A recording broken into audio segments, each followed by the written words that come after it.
La liste est trop longue pour citer tous les secteurs qui sont concernés et touchés. C'est le moment que Sarkozy choisit pour venir confirmer sa politique qui conduit notre pays à la catastrophe. Il vient dans la ville de son disciple Bertrand, ex-ministre du Travail, maire adjoint à la redynamisation sur un bassin d'emploi où chômage et précarité explosent.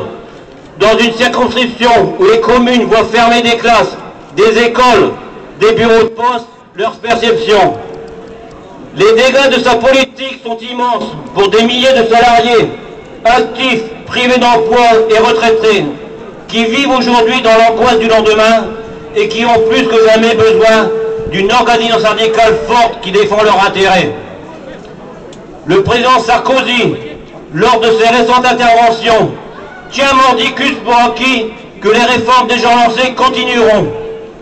Or, c'est justement cette politique d'injustice sociale au niveau mondial qui a entraîné la crise.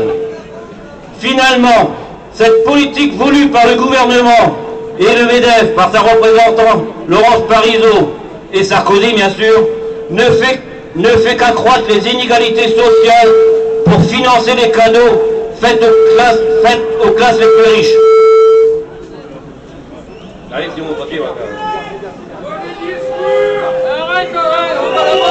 C'est l'accroissement de la misère face à la montée des prix, des loyers, de l'alimentation.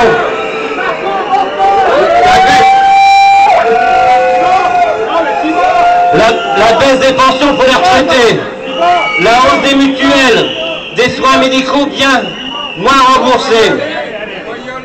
Avec la gesticulation politique, c'est une véritable guerre envers les plus défavorisés et le développement du mal-vivre. Continuer dans la voie du libéralisme revient à aggraver cette dernière et en tout état de cause à la faire payer par les salariés.